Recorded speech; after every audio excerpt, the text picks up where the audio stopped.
A kingdom at stake. Lady Rosamond of Whitmore had been raised to obey without question until she was forced to wed Sir Hugh Fitzalan, a knight with too many scars and too few words. As he touched her hand, his voice was quiet. "You do not want this marriage," he murmured. "Then why do your eyes betray you?" Chapter 1. The Reluctant Bride. The chill of the stone floor seeped through Lady Rosamond's thin slippers, mirroring the icy dread that had settled in her heart. Whitmore Castle, her ancestral home, felt more like a gilded cage this morn. Sunlight, fractured by the stained glass windows of the chapel, painted the scene in hues of ruby and sapphire, yet offered no warmth. Today, she was to be wed to Sir Hugh Fitzalan, a man she barely knew, a knight whose reputation preceded him like a storm cloud. A warrior, they said. Honorable, they whispered. But Rosamond saw only the shadows that clung to him, the haunted look in his eyes that spoke of battles fought and horrors witnessed. She adjusted the heavy brocade of her gown, the fabric a suffocating weight against her skin. The scent of beeswax and incense filled the air, a cloying sweetness that did little to mask the underlying scent of fear her own. Her reflection in the polished silver mirror showed a woman on the precipice of a life she had not chosen. Her face, framed by a cascade of auburn braids woven with pearls, was pale, her usually vibrant green eyes clouded with a mixture of apprehension and resignation. She was 22, past the age most noble women were wed, a fact that had afforded her a few precious years of relative freedom within Whitmore's walls. Years spent tending the herb gardens, reading ancient scrolls in the library, and dreaming of a love that was not dictated by duty. A gentle hand touched her shoulder, and Rosamond turned to see her elder sister, Eleanor, her face etched with a mixture of sympathy and practicality. Eleanor, already a mother of 3 and the wife of a powerful baron, had always been the pragmatic one. "It will be all right, Rosie," she murmured, her voice soft but firm. "Sir Hugh is a good man, a respected man. He will provide for you, protect you." Rosamond wanted to believe her, but the words felt hollow. Protection? From what? From the life that was being stolen from her? From the loneliness that she already felt, even surrounded by family and servants? She forced a smile, a fragile mask to hide the turmoil within. "I know, Eleanor. I am ready." The lie tasted bitter on her tongue. She wasn't ready. She would never be ready to surrender her dreams, her hopes, for a life of duty and obligation. But she had been raised to obey, to accept her fate as a daughter of Whitmore. Her father, Lord Edmund, a man of stern countenance and unwavering loyalty to the crown, had made the arrangements. The alliance with Fitzalan was strategically advantageous, strengthening Whitmore's position in the increasingly volatile political landscape. Rosamond was a pawn in his game, a valuable piece to be moved across the chessboard of noble alliances. The sound of approaching footsteps echoed through the corridor, and Rosamond's heart clenched. Her father entered the chamber, his gaze sweeping over her with a critical eye. He was a tall man, his once dark hair now streaked with silver, his face lined with the burdens of leadership. He nodded curtly, a flicker of something in his eyes. "Pride? Regret?" Rosamond couldn't tell. "It is time," he said, his voice devoid of warmth. He offered her his arm, and she took it, her hand trembling slightly. The walk to the chapel felt like a journey to the executioner's block. The great hall, usually bustling with activity, was silent, filled with hushed whispers and curious glances. Every eye was on her, judging, assessing. She could feel the weight of their expectations, the weight of tradition, pressing down on her. As they reached the chapel doors, she saw him. Sir Hugh Fitzalan stood at the altar, a figure of imposing stature. He was taller than she had imagined, his broad shoulders encased in a surcoat of deep blue, embroidered with the silver falcon of his house. His face, partially obscured by the shadow of his helm, was rugged, marked by a scar that ran from his temple to his jaw. His hair, the color of dark honey, was cropped short, revealing the strong lines of his neck. He looked every bit the seasoned warrior, a man who had seen too much of the world's darkness. The bishop began the ceremony, his voice resonating through the chapel. Rosamund heard the words, the ancient vows, but they seemed distant, unreal. She felt detached, as if she were watching the scene unfold from afar. She repeated the words she was told to say, her voice barely a whisper. Then came the moment she had dreaded. Sir Hugh removed his helm, revealing his face fully. His eyes, a startling shade of gray-blue, met hers. They were not cold, as she had expected, but filled with a depth of emotion she couldn't decipher. Sadness? Resignation? Something else, something that made her breath catch in her throat. He took her hand, his touch surprisingly gentle. His fingers, calloused from years of wielding a sword, traced the delicate bones of her wrist. His voice, when he spoke, was low, almost a murmur, meant for her ears alone. "You do not want this marriage," he said, his gaze unwavering. The statement, so blunt, so unexpected, sent a jolt through her. She wanted to deny it, to maintain the facade of the dutiful daughter, but she couldn't. The truth was there, in her eyes, in the tremor of her hand. He continued, his voice barely audible above the drone of the bishop's Latin. "Then why do your eyes betray you?" It was not an accusation, but a question, tinged with a hint of understanding. Rosamund looked at him, truly looked at him, for the first time. She saw not just the warrior, but the man beneath the armor. A man burdened by his own past, his own obligations. A man who, perhaps, understood the suffocating weight of duty better than anyone. A tear, hot and unwelcome, traced a path down her cheek. She did not answer, she could not. The ceremony continued, the vows exchanged, the rings blessed. But in that brief, stolen moment of connection, something had shifted. A seed of something had been planted. Hope. Curiosity? Rosamund didn't know. But as she stood beside her new husband, a knight with too many scars and too few words, she knew that her life had irrevocably changed. And the change, though terrifying, held a flicker of something she hadn't dared to hope for. A chance, however slim, for something more. The weight of her new gold band felt heavier than she expected, solid and unfamiliar. And she found herself clutching her sister's comforting note, slipped surreptitiously into her hand. Chapter 2. Scars of the Past. The feasting hall of Whitmore buzzed with the forced merriment of a wedding celebration. Roasted meats, spiced wine, and the boisterous laughter of the assembled guests filled the air, yet Rosamund felt a profound sense of isolation.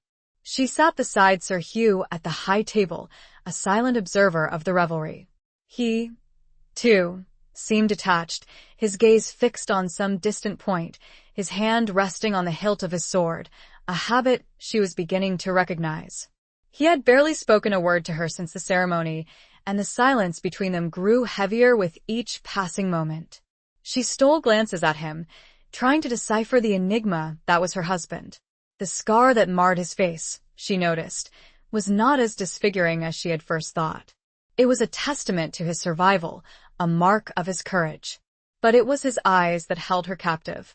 They were the eyes of a man who had seen too much, who had carried burdens too heavy to bear. A jester, adorned in brightly colored motley, capered before them, juggling flaming torches and spouting bawdy jokes. The crowd roared with laughter, but Rosamund found no amusement in his antics. Her gaze drifted to the tapestry that adorned the wall behind the high table, depicting a scene from a famous battle. Knights in shining armor clashed with fierce enemies, their swords raised in a deadly dance. It was a romanticized depiction of war, far removed from the reality that Sir Hugh undoubtedly knew. She wondered about his past, about the battles he had fought, the lives he had taken, the friends he had lost. What had shaped him into the man he was today? A man of few words, of hidden depths, of a quiet strength that both intimidated and intrigued her. The feast dragged on, an endless parade of courses and toasts. Rosamund picked at her food, her appetite gone. She longed for the solitude of her chambers, for the escape of her books and her gardens.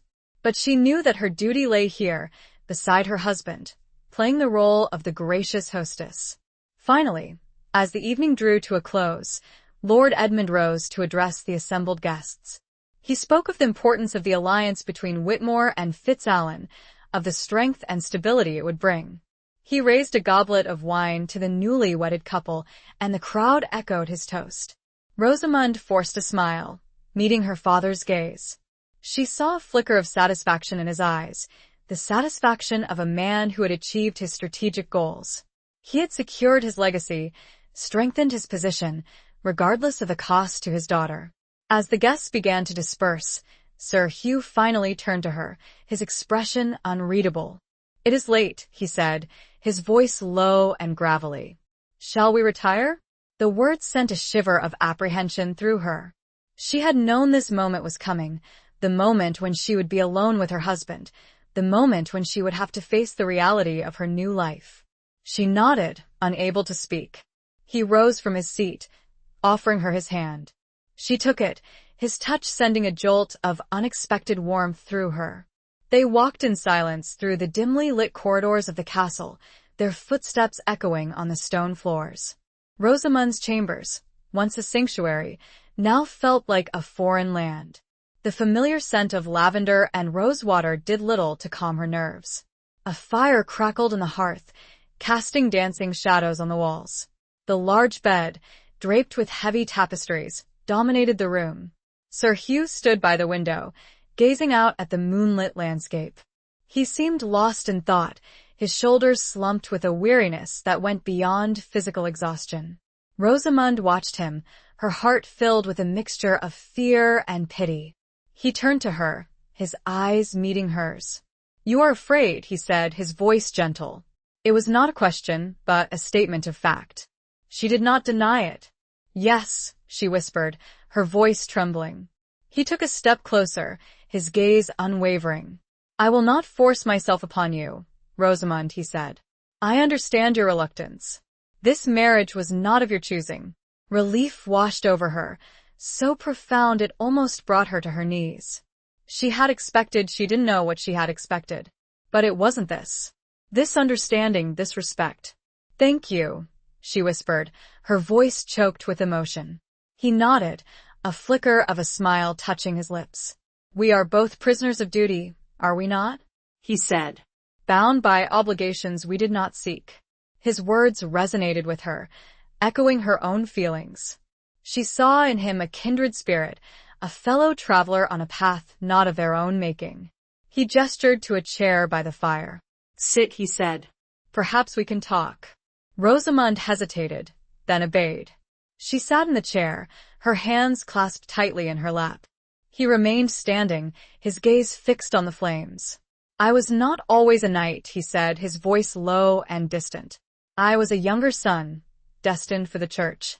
But my elder brother, he died in battle. And I was called to take his place." He paused, his jaw clenching.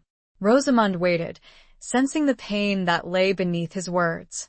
"I was not ready," he continued. "I was not suited for war. But I had no choice. I had to learn, to fight, to survive." He turned to her, his eyes filled with a haunted look. "I have seen things, Rosamund, that no man should see. I have done things that I regret." He reached up, his fingers tracing the scar on his face. "This is a reminder," he said. "A reminder of the price of war, the cost of duty." Rosamund's heart ached for him. She saw the pain, the guilt, the burden he carried. She wanted to reach out to him, to offer him comfort, but she didn't know how. I am sorry," she whispered, her voice barely audible. He looked at her, a flicker of surprise in his eyes. "For what?" he asked. "For everything," she said. "For the life you were forced to live, for the pain you have endured." He smiled, a sad, bittersweet smile. "You are a kind woman, Rosamund," he said. "Kinder than I deserve." He moved and secured the door to the room, glancing back to the empty bed, with a sadness that seemed to cut at her own soul. Chapter 3. Whispers in the Great Hall. The morning light, filtered through the heavy curtains, painted the room in a soft, muted glow. Rosamund awoke to find herself alone in the large bed, the covers undisturbed. A small fire still crackled in the hearth, evidence that Sir Hugh had been there, tending to it in the early hours. A sense of disappointment, unexpected and unwelcome, washed over her. She had not expected him to share the bed, not after his words of the previous night. But his absence felt stark. She rose, dressing quickly in a simple gown of soft wool. The castle was already bustling with activity, the sounds of servants preparing the morning meal echoing through the corridors. She found Sir Hugh in the small solar, a room adjacent to the great hall, used for private meetings and quiet contemplation. He was standing by the window, gazing out at the courtyard, his hands clasped behind his back. He turned as she entered, a flicker of something in his eyes. Was it relief? Or simply surprise? She couldn't tell. "Good morrow," he said, his voice neutral. "Good morrow," she replied, her voice equally reserved. The awkwardness of the previous night hung between them, a palpable tension. She wondered if he regretted his words, his offer of distance. She wondered if she regretted her acceptance. A servant entered, carrying a tray laden with bread, cheese, and fruit. He placed it on a small table, bowing low before retreating. Rosamund and Sir Hugh sat in silence, picking at the food. The silence, once a comfort, now felt strained, filled with unspoken questions. "My father wishes to speak with us," Sir Hugh said, breaking the silence. "He has called a meeting of the household council." Rosamund nodded. She had expected this. Lord Edmund would want to discuss the details of the alliance, the responsibilities that came with it. She was, after all, now a part of the Fitzalan household, subject to their laws and customs. The council chamber was a large, imposing room, dominated by a long, oak table. Lord Edmund sat at the head, flanked by his advisors and senior knights. Sir Hugh took his place beside his father, and Rosamund was seated next to him. The weight of their scrutiny, the expectation in their eyes, was almost unbearable. Lord Edmund began the meeting, outlining the current political situation. The king, weakened by illness, was facing challenges to his authority. Rival noble houses were vying for power, and the threat of rebellion loomed large. The alliance between Whitmore and Fitzalan was crucial, he emphasized, to maintaining stability in the region. He then turned to Sir Hugh, outlining his expectations. He was to take command of Whitmore's defenses, to train the men at arms, to prepare for any potential conflict. He was also to oversee the management of the estates, ensuring their continued prosperity. Rosamund listened, her mind racing. She had known that her marriage would have political implications, but she had not fully grasped the extent of the responsibilities that would fall upon her husband's shoulders, and upon her own. As the meeting progressed, she noticed the subtle undercurrents of tension within the council. There were whispers of discontent, of rivalries and resentments. Some of the older knights seemed to resent Sir Hugh's authority, questioning his experience, his judgment. She saw the way they looked at him, their eyes filled with suspicion and disdain. She also noticed the way Sir Hugh handled them. He was calm, composed, his voice firm but respectful. He listened to their concerns, addressed their questions, but did not back down. He had a quiet authority, a strength that belied his youth. The meeting concluded with Lord Edmund assigning Rosamund her own set of responsibilities. She was to oversee the household staff, manage the domestic affairs of the castle, and act as hostess to any visiting dignitaries. She was also to take charge of the castle's charitable works, providing aid to the poor and the sick. It was a daunting list of tasks, but Rosamund accepted them without complaint. She knew that this was her duty, her role as the wife of Sir Hugh Fitzalan. She would do her best to fulfill her obligations, to prove herself worthy of her new position. As they left the council chamber, Sir Hugh turned to her, his expression thoughtful. "You were silent throughout the meeting," he said. "Did you find it difficult?" She hesitated. "It was overwhelming," she admitted. "But I understand the importance of my role." He nodded. "It is a heavy burden, Rosamund," he said. "But you are not alone. I will assist you whenever you need it." His words, unexpected and reassuring, warmed her heart. She saw in him not just a husband, but a partner, an ally. A glimmer of hope, fragile but real, flickered within her. They walked in silence through the great hall, the hub of castle life. Servants bustled about, carrying trays of food, cleaning the floors, attending to their various tasks. Knights and men at arms lounged by the fire, talking and laughing. The air was filled with the scent of wood smoke, roasted meat, and something else. Something unpleasant. Rosamund noticed the whispers, the furtive glances, the sudden silences as they passed. She felt the eyes on her, judging, assessing. She heard the snatches of conversation, the veiled insults, the malicious gossip. The reluctant bride a cold fish. They say too good for the likes of him a pity. Such a handsome knight wasted on the words, though whispered, stung like nettles. She felt her cheeks flush with shame and anger.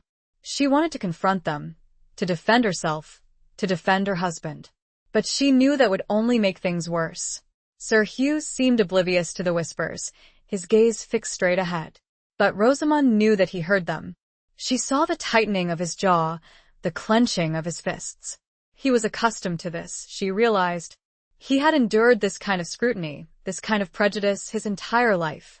He paused, his gaze settling on a particular tapestry, his brow furrowed, and a kitchen boy nearly bowled them both over, red-faced and clearly terrified. Chapter 4. The Falcon's Flight. The days that followed settled into a routine, a rhythm dictated by the demands of castle life. Rosamund threw herself into her duties, immersing herself in the minutiae of household management. She oversaw the cooks, the laundresses, the seamstresses, ensuring that the castle ran smoothly and efficiently.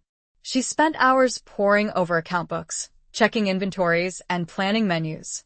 She visited the sick and the poor in the nearby village, distributing food and medicine, offering what comfort she could. It was a demanding life, but it was also fulfilling. She found a sense of purpose in her work, a satisfaction in using her skills and her intelligence to make a difference. She was no longer just a pawn in her father's game, a passive observer of her own fate. She was an active participant, a woman of influence, however limited. She saw Sir Hugh less frequently than she had expected. He was often away, riding the boundaries of the estate, training his men, meeting with local officials. When he was at the castle, he was usually preoccupied with matters of defense, poring over maps, inspecting weapons, and drilling the garrison. Their interactions were brief, formal, their conversations limited to practical matters. The intimacy, the shared understanding they had glimpsed on their wedding night, seemed to have vanished, replaced by a polite distance. Rosamund found herself missing those moments of connection, those glimpses of the man beneath the armor. She yearned for his conversation, his insights, his presence.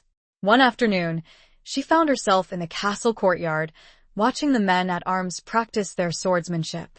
Sir Hugh was among them, his movements fluid and graceful, his skill evident in every parry and thrust.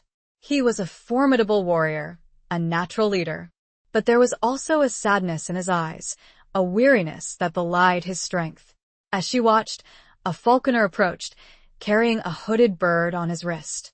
It was a magnificent creature, a peregrine falcon, its feathers a sleek blend of gray and brown. Rosamund had always loved falcons, admired their speed, their grace, their fierce independence. Sir Hugh noticed her watching and gestured for the falconer to approach. "This is Shadow," he said, his voice surprisingly gentle. "He is my companion." He removed the hood, and the falcon blinked, its sharp eyes scanning the courtyard. It was a beautiful bird, its gaze intense, its talons powerful. Rosamund reached out a tentative hand, and Sir Hugh nodded, allowing her to stroke the bird's soft feathers. "He is magnificent," she said, her voice filled with awe. "He is," Sir Hugh agreed. "He is also fiercely loyal. He would defend me with his life." There was a hint of pride in his voice, a connection to the bird that went beyond mere ownership. Rosamund sensed that Shadow was more than just a hunting companion. He was a confidant, a silent witness to Sir Hugh's struggles. "May I see him fly?" she asked, her voice hesitant. Sir Hugh smiled, a rare and beautiful sight. "Of course," he said. He gave the falconer a signal, and the man released the bird.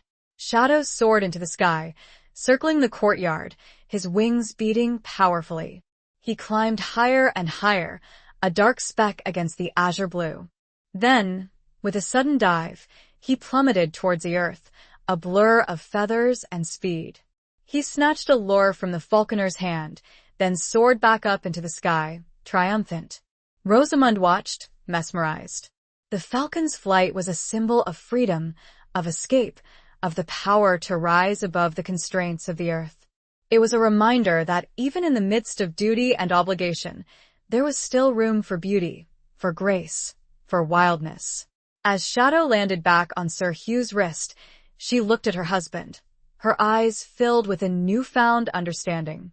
She saw the connection between the man and the bird, the shared spirit of independence, the fierce loyalty, the quiet strength. "He is like you," she said, her voice soft. Sir Hugh looked at her, his eyes searching hers. "How so?" he asked.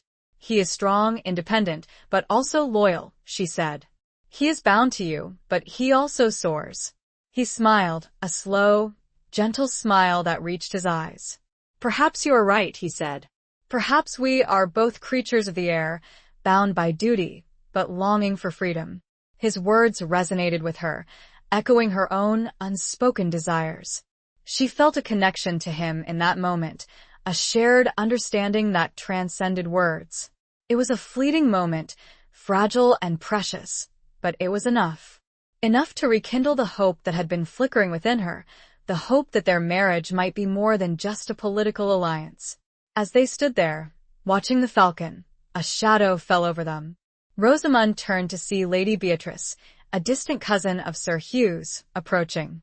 She was a beautiful woman, her dark hair and striking blue eyes a stark contrast to Rosamund's auburn tresses and green eyes. She was also known for her sharp tongue and her ambitious nature. She smiled at Sir Hugh, her gaze lingering on him with a possessiveness that made Rosamund uncomfortable. "My dear Hugh," she said, her voice dripping with honeyed sweetness. "I have been searching for you everywhere." Rosamund felt a pang of jealousy, unexpected and unwelcome. She had no claim on Sir Hugh's affections, she reminded herself. But she couldn't help feeling a sense of intrusion. Beatrice was everything Rosamund was not, witty, elegant, and oozing with a confidence Rosamund did not have. Beatrice leaned in close to him, her touch casual, but the implications of it were felt by Rosamund, like a cold wind. Chapter 5. A Glimpse of Kindness. Lady Beatrice's presence cast a pall over the courtyard, her honeyed words and possessive glances a stark contrast to the quiet understanding that had just passed between Rosamund and Sir Hugh. Rosamund felt a knot of unease tighten in her stomach, a mixture of jealousy and insecurity. She was, after all, still a stranger in this household, a reluctant bride thrust into a world she did not fully understand. "I trust you are settling in well, Lady Rosamund?" Beatrice asked, her voice laced with a subtle condescension that did not escape Rosamund's notice. "As well as can be expected," Rosamund replied, keeping her tone neutral. She would not give Beatrice the satisfaction of seeing her discomfort. Beatrice turned her attention back to Sir Hugh, her smile dazzling. "I have brought news from court," she said. "Your uncle, Lord Elmsworth, sends his greetings. He is eager to see you and to discuss certain matters of importance." Sir Hugh's expression hardened. Rosamund sensed that Lord Elmsworth was not a welcome figure in his life. "I have no desire to see my uncle," he said, his voice curt. "He is a meddler and a schemer." Beatrice pouted, her expression carefully crafted to elicit sympathy. "But surely, Hugh, you cannot ignore his summons. He is a powerful man, and his favor is essential." "I am not interested in his favor," Sir Hugh retorted, his gaze unwavering. "I serve the king, not my uncle's ambitions." Beatrice's smile faltered, a flicker of annoyance crossing her features. She clearly was not accustomed to being rebuffed. "As you wish," she said, her voice tight. "But do not say I did not warn you." She turned to leave, her gaze sweeping over Rosamund with a dismissive air. "I trust you will keep my cousin entertained in my absence," she said, her tone implying that Rosamund was little more than a distraction. Rosamund bristled at the insult, but she held her tongue. She would not engage in petty squabbles with Beatrice. She had more important matters to concern herself with. As Beatrice departed, Sir Hugh sighed, his shoulders slumping with weariness. "My apologies, Rosamond," he said. "My family can be difficult." "I understand," Rosamond replied, her voice sincere. She had her own share of difficult relatives. He looked at her, his eyes searching hers. "You are patient," he said. "More patient than I deserve." She smiled a small, tentative smile. "We all have our burdens to bear," she said. He nodded, a flicker of appreciation in his eyes. "Indeed," he said. "And yours are heavy." He gestured to a nearby bench, and they sat in silence, watching the falconer put shadow back into his muse. The awkwardness that had characterized their interactions in recent days seemed to have dissipated, replaced by a fragile sense of camaraderie. "Tell me about your gardens," Sir Hugh said, breaking the silence. "I have heard that you have a gift for healing." Rosamond's eyes lit up. The gardens were her passion, her sanctuary. "I enjoy working with herbs," she said. "I find it soothing. And I have learned a few things from the old books in the library." She described her favorite plants, their properties, their uses. She spoke of lavender for calming the nerves, rosemary for improving memory, chamomile for soothing aches and pains. She described the process of making tinctures and salves, the careful blending of ingredients, the patience required to extract the healing properties of the plants. Sir Hugh listened intently, his gaze fixed on her face. He seemed genuinely interested in her knowledge, her passion. It was the first time he had shown any real curiosity about her life beyond her duties as his wife. "I have a wound," he said, interrupting her. "A sword cut that refuses to heal properly. It pains me especially at night." Rosamond's heart went out to him. She saw the pain in his eyes, the weariness that he tried so hard to conceal. "I may be able to help," she said. "I have a salve that is particularly effective for stubborn wounds." He looked at her, a flicker of hope in his eyes. "Would you be willing?" he asked. "Of course," she replied. "I will prepare it for you tonight." That evening, Rosamond went to her chambers, her heart filled with a sense of purpose. She gathered the ingredients she needed: comfrey, yarrow, calendula, and a few other secret herbs that she had learned from her grandmother. She carefully ground them together, mixing them with beeswax and honey, creating a thick, fragrant paste. She found Sir Hugh in his chambers, sitting by the fire, his arm resting on a cushion. He looked vulnerable, stripped of his armor, his defenses down. He had removed his tunic, revealing the angry red scar on his shoulder. It was a deep wound, still inflamed and tender. She approached him, her hands trembling slightly. "May I?" she asked, her voice barely a whisper. He nodded, his gaze meeting hers. He trusted her. That realization sent a wave of warmth through her. She gently applied the salve to his wound, her fingers careful and precise. The scent of the herbs filled the air, a soothing, earthy fragrance. She felt the tension in his muscles, the slight flinch as she touched the inflamed skin. "I am sorry if it hurts," she said, her voice soft. "It is a relief," he replied, his voice husky. "Your touch is gentle." She continued to apply the salve, her movements slow and deliberate. She felt a connection to him in that moment, a shared intimacy that transcended words. It was not a romantic intimacy, but something deeper, a connection between two souls, both wounded, both seeking healing. He sighed, deeply, as she finished. The air felt close, yet not in a way she wished to escape. Chapter 6. The Serpent in the Garden. The following days saw a subtle shift in the dynamic between Rosamond and Sir Hugh. The salve she had prepared for his wound seemed to be working, easing his pain, and allowing him to sleep more soundly. He was more relaxed, more open with her. He began to seek her out, engaging her in conversation, asking her opinion on matters of the estate, even sharing stories of his past. Rosamond found herself looking forward to these interactions, to the moments of quiet companionship that were slowly blossoming between them. She was beginning to see him not just as her husband, but as a friend, a confidant. She was learning to appreciate his dry wit, his quiet intelligence, his underlying kindness. One afternoon, she was working in her herb garden, tending to her plants, when she heard footsteps approaching. She looked up to see Sir Hugh standing at the edge of the garden, watching her. He was dressed in simple clothes, his sword absent, his expression softer than usual. "May I join you?" he asked, his voice hesitant. Rosamund smiled, her heart lifting. "Of course," she said. "I am always happy for company." He entered the garden, his gaze sweeping over the rows of herbs and flowers. "It is peaceful here," he said. "A world away from the turmoil of the castle. It is my sanctuary," Rosamund agreed. "A place where I can escape." He sat beside her on a stone bench, his presence a comforting weight. They talked for hours, about everything and nothing.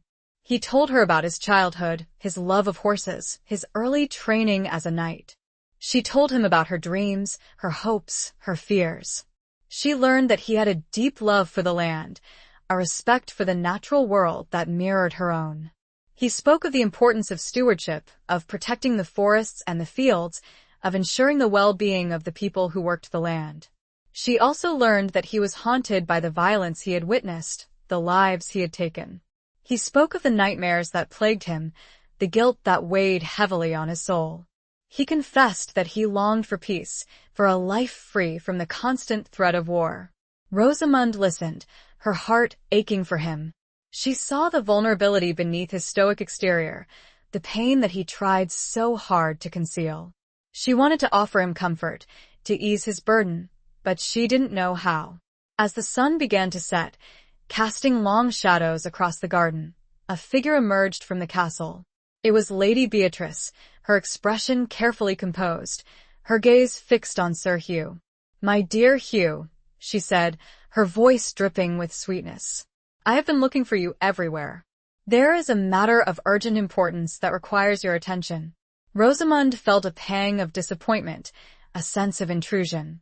She had been enjoying her time with Sir Hugh, the rare intimacy that had developed between them. She did not want it to end. Sir Hugh sighed, his expression hardening. "What is it, Beatrice?" he asked, his voice curt. "It is about your uncle," Beatrice said. "He has sent another messenger. He demands your presence at Elmsworth Castle. He says it is a matter of family honor." Sir Hugh's jaw clenched. "I have no interest in my uncle's definition of honor," he said.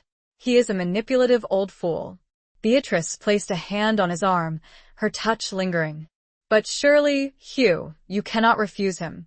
He is your elder, your kin. You owe him your respect and your obedience." "I owe him nothing," Sir Hugh retorted, his voice rising. "He abandoned my mother when she needed him most. He cared only for his own advancement, his own power." Beatrice's smile faltered, a flicker of anger crossing her features. "You are being unreasonable, Hugh," she said. "You are letting your personal feelings cloud your judgment." "My judgment is clear," Sir Hugh said. "I will not be manipulated by my uncle, or by anyone else." He turned to Rosamund, his eyes meeting hers. "I apologize," he said. "I must deal with this." Rosamund nodded, her heart sinking. She knew that he had to go, that he could not ignore his uncle's summons, however much he might dislike it. As Sir Hugh and Beatrice departed, Rosamund felt a cold chill settle over her. She sensed that Beatrice was not just a meddling relative, but a threat. She saw the way she looked at Sir Hugh, the possessiveness in her eyes, the subtle manipulation in her words. She was a serpent in the garden, Rosamund realized. A danger to the fragile peace that was beginning to blossom between her and her husband. And she knew that she would have to be vigilant, to protect herself, to protect the man she was beginning to care for. Beatrice was not simply after an alliance or political position. Rosamund saw with dread that she was vying for Hugh's affections. A single raven, black as night, croaked at her from the garden wall, and she shivered despite herself. Chapter 7. Shadows of Treachery. The days following Sir Hugh's departure for Elmsworth Castle were filled with a growing unease for Rosamund. She missed his presence, his quiet strength, the unexpected moments of companionship that had begun to weave a fragile bond between them. The castle felt empty without him, the silence echoing with unspoken anxieties. Lady Beatrice, ever present and increasingly bold, seemed to revel in Sir Hugh's absence. She took every opportunity to remind Rosamond of her own tenuous position within the household, subtly emphasizing her lack of influence, her outsider status. She paraded through the castle with an air of entitlement, issuing orders to the servants, interfering in Rosamond's duties, and generally making her life difficult. Rosamond tried to ignore her, to focus on her work, to maintain a semblance of normalcy. But Beatrice's constant presence was like a shadow, a constant reminder of the threat she posed. She saw the way Beatrice looked at the other knights, the flirtatious smiles, the whispered conversations. She heard the rumors, the gossip, the speculation about Beatrice's intentions. One evening, Rosamond was walking through the great hall when she overheard a conversation between two of the castle guards. They were speaking in hushed tones, their faces grim.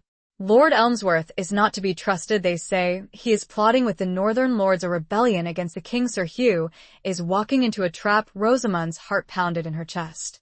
She knew that Lord Elmsworth was a dangerous man, ambitious and ruthless. But she had not realized the extent of his treachery. He was not just a meddling relative, he was a traitor, a threat to the entire kingdom. And Sir Hugh, her husband, was in his clutches. She had to warn him.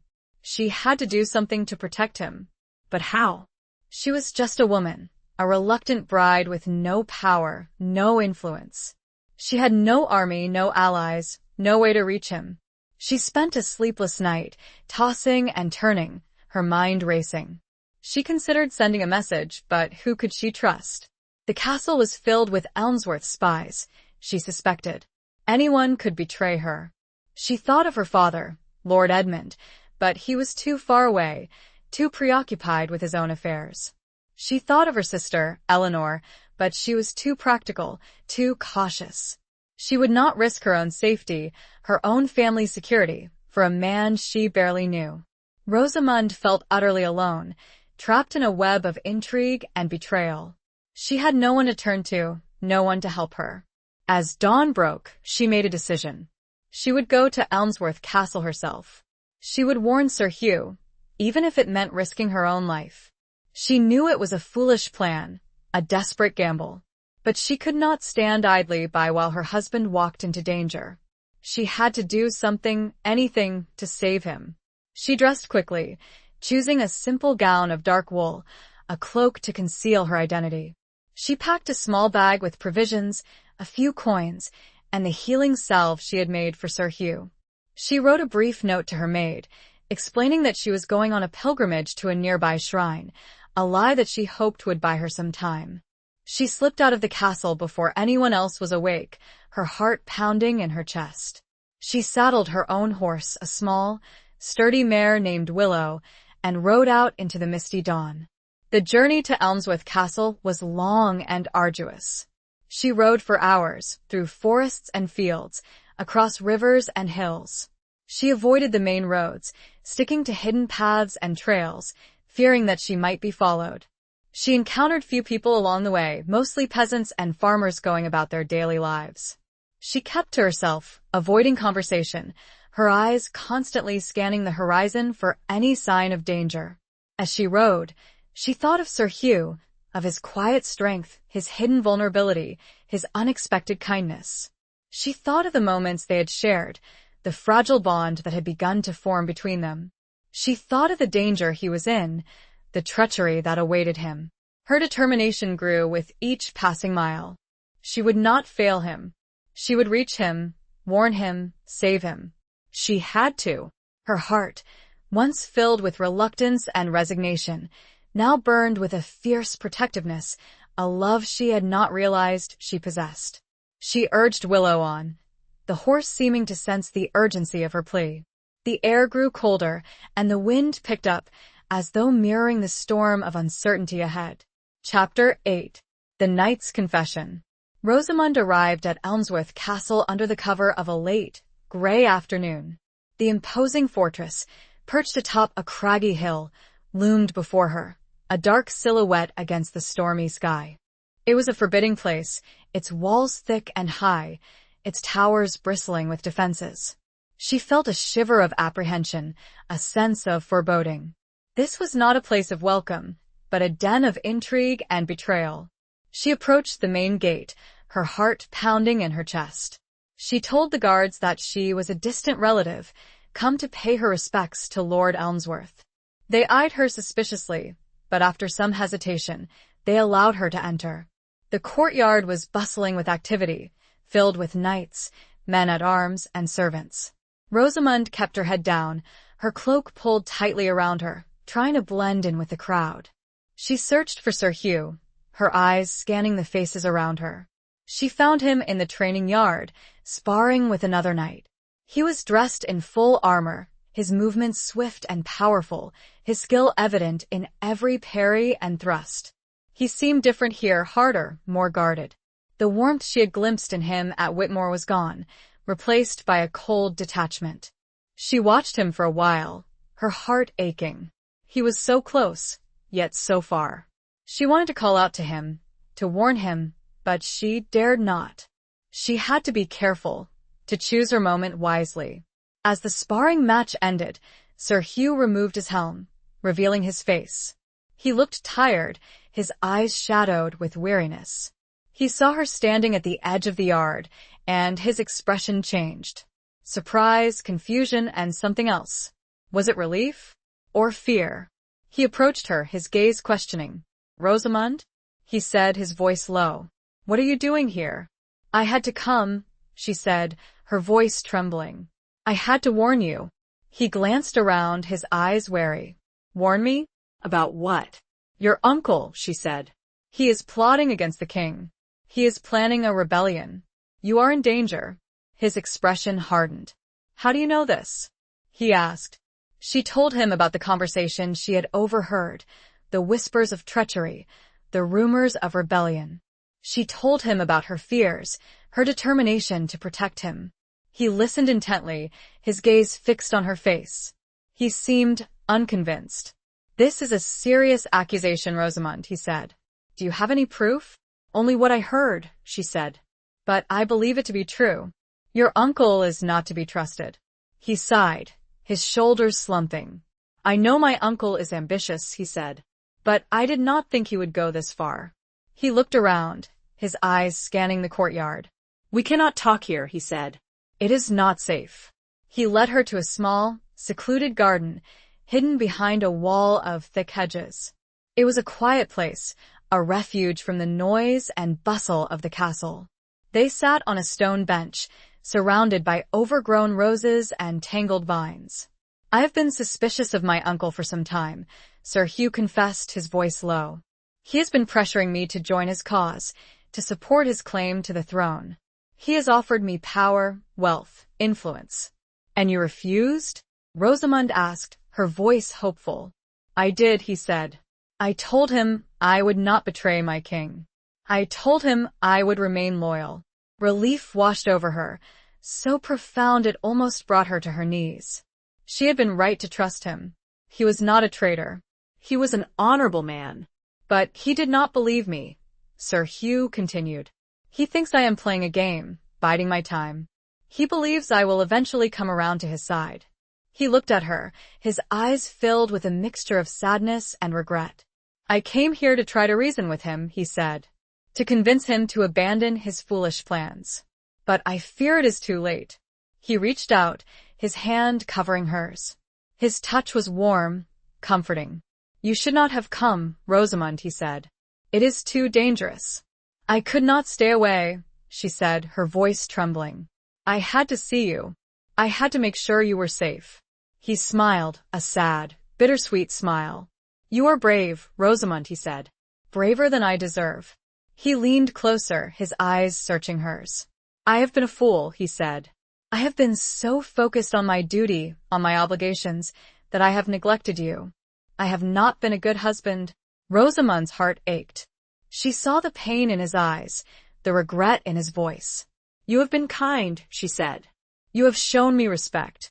"But I have not shown you love," he said. "And I fear I am beginning to—" He stopped, his voice trailing off. He looked away, his jaw clenching. He was struggling with his emotions, she realized. He was fighting a battle within himself.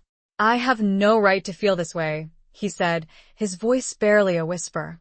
"I am bound by duty, by obligation. I cannot offer you what you deserve." Rosamund reached out, her hand touching his cheek. His skin was warm, rough with stubble. "I do not ask for anything," she said. "Only your safety." He looked at her, his eyes filled with a longing that mirrored her own. He leaned closer, his lips brushing against hers. It was a tentative kiss, a gentle exploration, a promise of something more. But before the kiss could deepen, a voice interrupted them. Well, a cold, sneering voice said, "What have we here?" They broke apart, startled. Lord Elmsworth stood at the entrance to the garden, his expression twisted with anger and triumph. He had found them. And he knew. The knight looked down and murmured of how he had been tasked to report on their interactions. Chapter 9. A bond forged in fear. Lord Elmsworth's presence shattered the fragile intimacy that had blossomed between Rosamund and Sir Hugh. His cold, sneering gaze swept over them, his expression a mixture of anger and triumph. He had caught them, it seemed, in a moment of vulnerability, a moment that confirmed his suspicions. "So," he said, his voice dripping with sarcasm, "the reluctant bride and the dutiful knight. A touching scene, truly." Sir Hugh stepped forward, shielding Rosamund with his body. "Leave her out of this, uncle," he said, his voice hard. "This is between you and me." Elmsworth chuckled, a harsh, unpleasant sound. "Oh, I think not, nephew," he said. "The Lady Rosamund is very much involved. She has, after all, come all this way to warn you of my treachery." He turned to Rosamund, his eyes narrowed. "You are a meddling fool, Lady Rosamund," he said. "You should have stayed at Whitmore where you belong." Rosamund met his gaze, her chin held high. "I came to protect my husband," she said, her voice steady. "I will not stand by and watch you harm him." Elmsworth laughed again. "Such loyalty," he sneered. "Touching but misplaced. Your husband, my dear, is a traitor to his own blood. He has refused to join my cause, to support my rightful claim to the throne." "He is loyal to his king," Rosamund retorted. "He is an honorable man." "Honor?" Elmsworth scoffed. "Honor is a weakness, a luxury we cannot afford. In this game, only power matters. And I intend to have it." He turned back to Sir Hugh, his expression menacing. "You have made a grave mistake, nephew," he said. "You have chosen the wrong side. And now you will pay the price." He signaled to the guards who had accompanied him, and they stepped forward, their swords drawn. "Seize them," Elmsworth commanded. Sir Hugh pushed Rosamund behind him, drawing his own sword. "Run, Rosamund," he shouted. "Get out of here." Rosamund hesitated. She did not want to leave him, to abandon him to his fate. But she knew that he was right. She would only be a hindrance to him in a fight. She turned and fled, running through the garden, back towards the castle. She heard the clash of steel behind her, the shouts of the guards, the angry voice of Lord Elmsworth. She ran blindly, her heart pounding in her chest, her mind racing. She had to escape, to find help, to save Sir Hugh. But how? Where could she go? She reached the courtyard, which was now deserted. The guards had all been called to Elmsworth's side, leaving the castle unguarded. She saw her horse, Willow, still tethered where she had left her. She ran towards her, her hands fumbling with the reins. She mounted quickly, urging Willow into a gallop. She rode out of the castle gates, into the gathering darkness, not knowing where she was going, only knowing that she had to get away. As she rode, she heard the sound of pursuit. Horses' hooves thundered behind her, closing in fast. She looked back and saw a group of knights, their faces grim, their swords glinting in the moonlight. They were Elmsworth's men, sent to capture her. She spurred Willow on, pushing her to her limits. The mare responded, her powerful legs eating up the ground. But the pursuing knights were faster, their horses stronger. They were gaining on her. Rosamund's heart sank. She was trapped. There was nowhere to run, nowhere to hide. She was about to be captured, and Sir Hugh, she didn't even want to think about what would happen to him. Suddenly, a figure emerged from the shadows, blocking the path of the pursuing knights. It was a lone rider, dressed in black, his face obscured by a hood.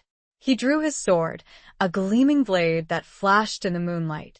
"Go, Lady Rosamond," the rider shouted, his voice deep and commanding.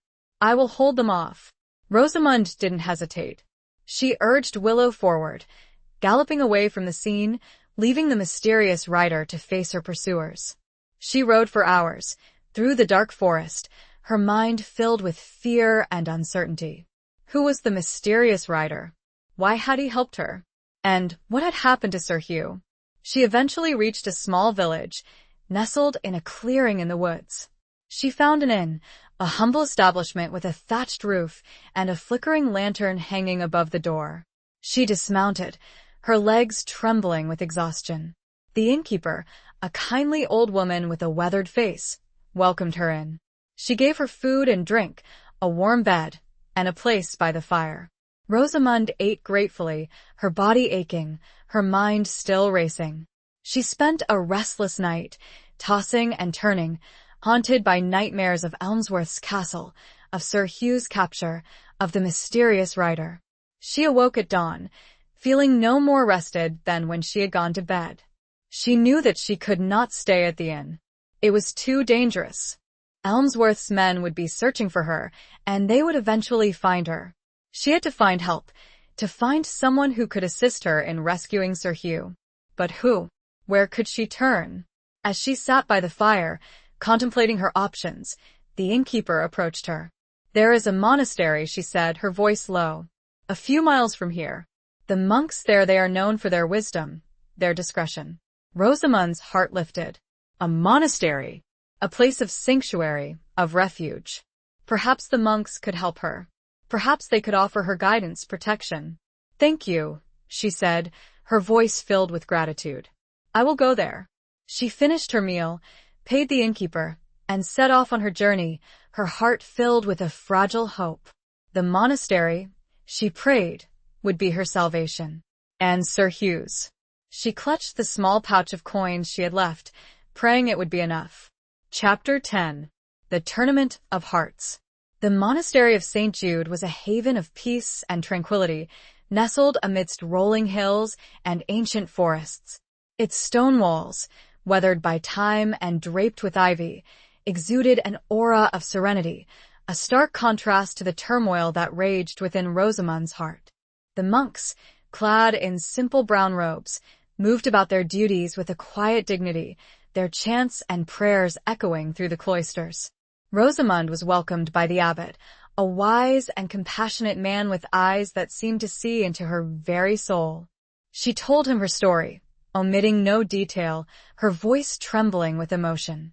She spoke of Sir Hugh's capture, of Elmsworth's treachery, of her desperate flight. The abbot listened patiently, his expression thoughtful. When she had finished, he spoke, his voice calm and reassuring. "You have come to the right place, my child," he said. "We will help you.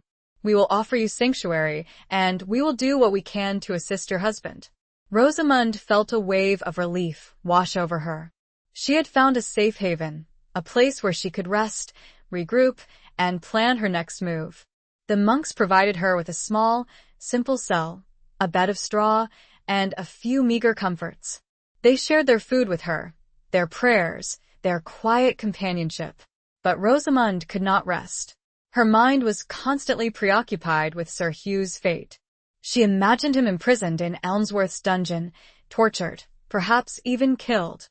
She had to find a way to rescue him, to free him from his uncle's clutches. She spent hours in the monastery's library, poring over ancient texts, searching for any information that might help her.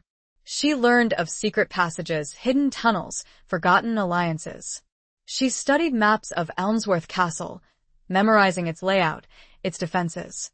She also learned of a tournament, a grand spectacle of martial skill and chivalry that was to be held at a nearby castle, hosted by Lord Markham, a powerful nobleman known for his neutrality and his love of fair play. The tournament was to attract knights from all over the kingdom, including, she hoped, some who might be sympathetic to her cause. An idea began to form in her mind, a daring and dangerous plan. She would attend the tournament, disguised as a man. She would seek out Lord Markham, appeal to his sense of justice, and enlist his aid in rescuing Sir Hugh. It was a long shot, a desperate gamble, but it was the only chance she had. She shared her plan with the abbot, who listened with a mixture of concern and admiration. "It is a risky undertaking, my child," he said, "but I understand your determination. I will help you in any way I can." The monks provided her with men's clothing, a suit of leather armor and a sword. They taught her how to ride like a knight, how to wield a weapon, how to carry herself with confidence. They even gave her a new name, Sir Rowan, after a legendary warrior known for his courage and his compassion. Rosamund practiced diligently, her body aching, her hands blistered. She learned to handle the sword, to parry and thrust, to defend herself. She learned to ride with a knight's posture, her back straight, her gaze fixed ahead. She transformed herself, both physically and mentally. She was no longer just Lady Rosamund, the reluctant bride. She was Sir Rowan, a warrior, a champion, a woman determined to save her husband. When the day of the tournament arrived, Rosamund rode out of the monastery, her heart pounding in her chest. She was nervous, terrified, but also excited. She was about to embark on a dangerous adventure, a quest for justice, a test of her courage. The tournament grounds were a spectacle of color and pageantry. Banners fluttered in the breeze, tents lined the field, and crowds of spectators cheered and roared. Knights in shining armor paraded their horses, their lances held high, their shields emblazoned with their family crests. Rosamund, disguised as Sir Rowan, blended in with the crowd. She kept her head down, her face partially obscured by her helmet, trying to avoid attracting attention. She searched for Lord Markham, her eyes scanning the faces around her. She found him in the royal box, surrounded by his entourage. He was a tall, imposing man, his hair silvered with age, his eyes sharp and intelligent. He seemed fair, just a man of integrity. Rosamund waited for her opportunity, her heart pounding. She watched the jousting matches, the melee, the archery contests. She saw knights unhorsed, lances shattered, shields broken. It was a brutal spectacle, a display of strength and skill, but also of violence and danger. Finally, as the day drew to a close, she saw her chance. Lord Markham was standing alone, watching the final jousting match. Rosamund approached him, her steps slow and deliberate. "My Lord Markham," she said, her voice disguised, her tone respectful. "I seek a private audience with you. I have a matter of urgent importance to discuss." Markham looked at her, his eyes scrutinizing. He seemed suspicious. "Who are you?" he asked. "And what is your business?" "I am Sir Rowan," Rosamund replied, "and I come to you seeking justice and aid." Markham hesitated, then nodded. "Very well," he said. "Follow me." He led her to a private tent, away from the noise and bustle of the tournament grounds. They sat facing each other, the tension thick between them. Rosamund took a deep breath and began her story. She spoke of Sir Hugh, the noble knight, falsely imprisoned in Elmsworth Castle, of her escape, and the dark dealings within the castle walls. She didn't speak of her love, but of loyalty and the terrible injustice. The older man's face did not change, but his hands tightened on the arms of the chair. Chapter 11. Secrets Unveiled. Lord Markham listened intently as Rosamund, disguised as Sir Rowan, recounted her tale. She spoke of Sir Hugh's imprisonment, of Elmsworth's treachery, of her desperate flight, and the aid she had received from the mysterious rider. She emphasized Sir Hugh's loyalty to the king, his refusal to join Elmsworth's rebellion, his unwavering commitment to honor. When she had finished, Markham remained silent for a long moment, his gaze fixed on her face. He seemed to be weighing her words, assessing her credibility. Rosamund held her breath, her heart pounding in her chest. Her fate, and Sir Hugh's, rested on this man's judgment. "You speak of serious accusations, Sir Rowan," Markham said, his voice grave. "Treason is a grave offense, punishable by death. Do you have any proof to support your claims? Rosamund hesitated. She had no concrete evidence, only her own testimony and the whispers she had overheard. I have no physical proof, my lord, she admitted. But I swear on my honor, everything I have told you is true. Sir Hugh is an innocent man, wrongly accused. Markham studied her, his eyes searching. He seemed to see something in her expression, something that convinced him. I believe you, he said, his voice firm. I have heard rumors of Elmsworth's ambitions, his discontent. And I know Sir Hugh. He is a man of integrity, a knight of unwavering loyalty. He would not betray his king. Relief washed over Rosamund, so profound it almost brought her to her knees. She had found an ally, a powerful nobleman who believed her, who was willing to help her. Thank you, my lord, she said, her voice choked with emotion. You have given me hope. But hope is not enough, Markham said. We need a plan. We need to act quickly, before Elmsworth can carry out his treacherous schemes. And before he harms Sir Hugh. They spent the next few hours discussing their options, formulating a strategy. Markham revealed that he had his own suspicions about Elmsworth, that he had been gathering intelligence on his activities for some time. He had a network of spies, informants, loyal men who could provide him with information. He also revealed a secret, a hidden connection between himself and Sir Hugh. Sir Hugh's mother, he said, his voice low, was my dearest friend. We were close once. I promised her, on her deathbed, that I would always look out for her son. Rosamund's eyes widened. She had not known this. She had not realized the depth of Markham's connection to Sir Hugh. It explained his willingness to help, his belief in her story. I will not let him down, Markham continued. I will not let Elmsworth harm him. We will rescue Sir Hugh, and we will expose Elmsworth's treachery to the king. They devised a plan, a daring and dangerous scheme. Markham would use his influence to gather a force of loyal knights, men who were not swayed by Elmsworth's promises or threats. They would ride to Elmsworth Castle, under the guise of a diplomatic mission, a show of support for the king. Once inside the castle, they would seek out Sir Hugh, free him from his prison, and confront Elmsworth. They would expose his treason, arrest him, and bring him to justice. Rosamund, disguised as Sir Rowan, would accompany them. She would be their guide, their informant, their connection to Sir Hugh. She would use her knowledge of the castle, her familiarity with its layout, to help them navigate its defenses. It was a risky plan, fraught with peril. But it was their best chance, their only hope. As they finalized their preparations, Markham turned to Rosamund, his gaze serious. There is one more thing, he said. Something you should know. He told of a hidden passage. Whispers of it anyway. A way into the deepest parts of the castle, built long ago, and known to very few. This could be our way in undetected. He finished. Rosamund's heart quickened. Un secret passage. A way to reach Sir Hugh without alerting Elmsworth's guards. It was a gift, a stroke of luck, a sign that fate was on their side. The details were unclear, and he warned her of the passage's supposed dangers. I will find it, she said, her voice determined. I will use it to save him. As they prepared to depart, Markham placed a hand on her shoulder, his grip firm. Be careful, Sir Rowan, he said. Elmsworth is a dangerous man. He will stop at nothing to achieve his goals. I know, Rosamund replied. But I will not be deterred. I will not fail. She mounted her horse, her heart filled with a mixture of fear and determination. She was about to embark on the most dangerous mission of her life, a quest to save the man she loved. And she would not rest until she had succeeded.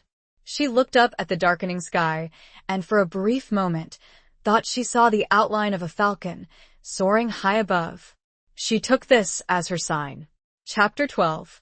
The Price of Loyalty. The journey to Elmsworth Castle was tense and silent. Rosamund, still disguised as Sir Rowan, rode alongside Lord Markham and his company of knights, their faces grim, their eyes fixed ahead. They moved under the cover of darkness, avoiding the main roads, sticking to hidden paths and trails. The weight of their mission pressed heavily upon them, the knowledge that they were riding into the heart of danger. Rosamund's mind was consumed with thoughts of Sir Hugh. She imagined him imprisoned in the castle's dungeon, cold, hungry, and alone. She prayed that he was still alive, that Elmsworth had not yet carried out his threats. She clung to the hope that they would reach him in time, that they would be able to rescue him. As they approached the castle, Rosamund felt a shiver of apprehension. The fortress loomed before them, a dark and menacing silhouette against the night sky. Its walls were thick and high, its towers bristling with defenses. It was a formidable stronghold, a place of secrets and treachery. Markham halted the company a short distance from the castle, in a secluded grove of trees. "We will wait here until dawn," he said. "Then we will approach the gates, under the guise of a peaceful delegation." They dismounted, tending to their horses, checking their weapons. The knights spoke in hushed tones, their faces tense with anticipation. Rosamund remained silent, her mind racing. She reviewed the plan in her head, over and over, trying to anticipate every possible contingency. She thought of the secret passage, the hidden entrance to the castle that Markham had told her about. It was their best hope of reaching Sir Hugh undetected. But it was also a risk, a gamble. The passage was said to be old and unstable, its location uncertain. As dawn broke, they prepared to move. Markham addressed his knights, his voice calm and resolute. "We ride for justice," he said. "We ride for the king.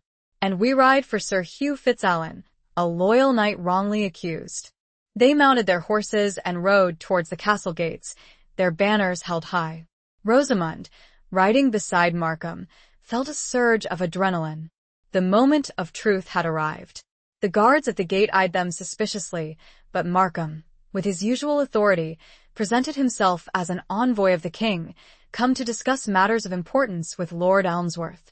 After some hesitation, the guards allowed them to enter. The courtyard was bustling with activity, filled with knights, men-at-arms, and servants. Rosamund kept her head down, her face partially obscured by her helmet, trying to blend in with the crowd. She searched for any sign of Sir Hugh, her eyes scanning the faces around her. Markham was led to the great hall, where Elmsworth awaited him. Rosamund, as part of Markham's entourage, accompanied them. The hall was a grand and imposing chamber, its walls adorned with tapestries and banners, its ceiling high and vaulted. Elmsworth greeted Markham with a forced courtesy, his eyes cold and calculating. He seemed unsettled by their arrival, suspicious of their motives. He questioned Markham about the purpose of his visit, his tone laced with veiled threats. Markham responded with diplomacy and tact, emphasizing his loyalty to the king, his desire for peace and stability. He spoke of the importance of unity, of the need to stand together against the threat of rebellion. Rosamund listened intently, her heart pounding in her chest. She watched Elmsworth's face, searching for any sign of weakness, any clue that might reveal Sir Hugh's location. She noticed the way he glanced at his guards, the subtle signals he gave them. She sensed that he was not fooled by Markham's words, that he knew they were there for more than just a diplomatic mission. As the conversation progressed, Rosamund saw her chance. She slipped away from the group, unnoticed, and made her way towards the back of the hall. She knew that the entrance to the secret passage was somewhere near the old kitchens, a place rarely used, forgotten by most. She found the kitchens, a dark and damp area, filled with the remnants of past meals, the smell of stale food and smoke. She searched for the entrance to the passage, her hands tracing the cold stone walls, her eyes scanning the floor. She found it hidden behind a large, wooden cupboard. It was a small, narrow opening, barely visible in the dim light. She pushed the cupboard aside, revealing the entrance. She took a deep breath and entered the passage, her heart pounding. The air was cold and damp, the darkness complete. She felt her way along the narrow corridor, her hands brushing against the rough stone walls. The passage twisted and turned, descending deeper and deeper into the bowels of the castle. She heard the sounds of rats scurrying, of water dripping, of the wind whistling through cracks in the walls. It was a claustrophobic, terrifying place. She pressed on, her determination unwavering. She had to find Sir Hugh. She had to save him. She would not give up, no matter the cost. She stumbled, nearly falling, and clutched at a tapestry hanging, loose and torn. It ripped further, revealing a glint of metal. Chapter 13. Flight from Whitmore. The glint of metal turned out to be a small, rusty key, hanging on a hook hidden behind the torn tapestry. Rosamund's heart quickened. Could this be a key to Sir Hugh's cell? Or to another part of the secret passage? She took the key, her fingers trembling, and continued her journey through the darkness. The passage eventually opened into a large underground chamber. It was a dungeon, Rosamund realized, her stomach clenching with dread. The air was heavy with the stench of mildew and decay. She heard the faint sounds of moaning, of chains rattling, of despair. She lit a small torch she had brought with her, the flickering flame casting long, dancing shadows on the walls. She saw rows of cells, their iron bars rusted and corroded. Some were empty, others contained prisoners, their faces gaunt and hollow, their eyes filled with hopelessness. She searched for Sir Hugh, her heart pounding in her chest. She called out his name, her voice barely a whisper. "Hugh, are you here?" A faint voice responded from one of the cells. "Rosamund? Is that you?" She rushed towards the cell, her torch held high. She saw him, huddled in a corner, his face bruised and bloodied, his clothes torn and dirty. He looked weak, defeated. But his eyes, when they met hers, still held a spark of defiance, a flicker of hope. "Hugh," she cried, her voice choked with emotion. "I'm here. I've come to rescue you." She tried the rusty key in the lock, her hands shaking. It fit. With a click, the lock turned, and the cell door creaked open. Sir Hugh stumbled out of the cell, his legs unsteady. He leaned on Rosamund for support, his body trembling. How did you find me?" he asked, his voice hoarse. "I followed the secret passage," she said. "Lord Markham helped me. We're here to rescue you." He looked at her, his eyes filled with a mixture of disbelief and gratitude. "You came for me," he said. "You risked your life for me." "I would do anything for you," she said, her voice firm. They embraced, a brief, desperate hug. It was a moment of connection, of shared relief, of unspoken love. But their reunion was short-lived. They heard the sound of approaching footsteps, of voices shouting. Elmsworth's guards had discovered their escape. "We have to go," Rosamund said. "We have to get out of here." They fled the dungeon, retracing their steps through the secret passage. They heard the guards pursuing them, their shouts echoing through the narrow corridor. They reached the kitchens, and Rosamund quickly replaced the cupboard, hiding the entrance to the passage. They slipped out of the kitchens, into the main part of the castle.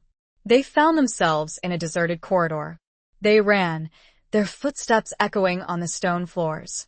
They had to reach Markham and his men, to escape the castle before it was too late. They encountered a group of guards, blocking their path.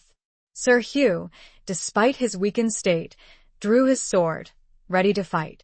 Rosamund, too, prepared to defend herself. But before they could engage, a voice called out, "Hold!" It was Lord Markham, standing at the end of the corridor, his own sword drawn. His knights were behind him, their weapons ready. "We have him," Markham said, his voice grim. "Elmsworth is captured." Rosamund and Sir Hugh rushed towards Markham, relief flooding through them. They were safe. They had made it. Elmsworth had been apprehended in the Great Hall, caught in the act of plotting with his co-conspirators. Markham's knights had overpowered his guards, seizing control of the castle. Elmsworth was brought before them, his face contorted with rage and hatred. He glared at Rosamund and Sir Hugh, his eyes burning with malice. "You will pay for this," he hissed. "You will all pay for this." Markham ignored him. He turned to Sir Hugh, his expression softening. "Are you all right, my friend?" he asked. "I am better now," Sir Hugh replied, his voice still weak. "Thanks to Rosamund. She saved my life." Markham looked at Rosamund, his eyes filled with admiration. "You are a remarkable woman, Lady Rosamund," he said. "Brave, resourceful, and loyal." He turned to his knights. "Let us depart," he said. "We have accomplished our mission. We will take Elmsworth to the king, and he will face justice." They left Elmsworth Castle, riding away into the rising sun. Rosamund and Sir Hugh rode side by side, their hands occasionally brushing. They did not speak, but their silence was filled with unspoken emotions, with gratitude, with relief, with love. As they reached the crest of the hill, Rosamund spared one last glance at the castle, now so small in the distance. It felt like an age had passed. Chapter 14. The Hidden Sanctuary. The journey back to Whitmore was a blur of exhaustion and relief. Rosamund and Sir Hugh, accompanied by Lord Markham and his knights, rode in a somber silence, each lost in their own thoughts. The events of the past few days had taken a toll, leaving them both physically and emotionally drained. Sir Hugh, though still weak from his imprisonment, rode with a renewed determination, his gaze fixed on the horizon. He had been given a second chance, a reprieve from death, thanks to Rosamund's courage and Markham's loyalty. He owed them both a debt he could never repay. Rosamund, her disguise as Sir Rowan discarded, rode beside him, her mind filled with a mixture of joy and apprehension. She had saved the man she loved, but she knew that their challenges were far from over. Their marriage was still a political alliance, a bond forged in duty rather than choice. And the threat of Elmsworth's treachery, though contained, still lingered. As they neared Whitmore, Rosamund felt a growing sense of unease. She had left the castle in secret, defying her father's authority, risking his wrath. She had no idea how he would react to her return, to her involvement in Elmsworth's capture. They arrived at Whitmore to find the castle in an uproar. News of Elmsworth's arrest had already reached Lord Edmund, and he was furious. He had been humiliated, his alliance with Elmsworth exposed as a treasonous plot. He was demanding answers, demanding explanations. Rosamund and Sir Hugh were summoned to the great hall, where Lord Edmund awaited them, his face a mask of anger. Markham and his knights stood beside them, a silent show of support. "What is the meaning of this, Rosamund?" Lord Edmund demanded, his voice thundering through the hall. "You defied my orders. You disappeared without a trace, and now you return with this traitor?" He pointed a finger at Sir Hugh, his eyes filled with contempt. Rosamund stepped forward, her chin held high. "Sir Hugh is not a traitor, father," she said, her voice firm. "He is a loyal knight, wrongly accused. He was imprisoned by Elmsworth, and I helped to rescue him."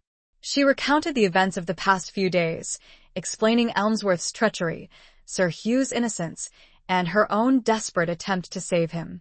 She spoke with passion and conviction, her voice ringing through the hall. Lord Edmund listened, his expression slowly changing. He seemed conflicted, torn between his anger and his respect for his daughter's courage. When she had finished, he remained silent for a long moment.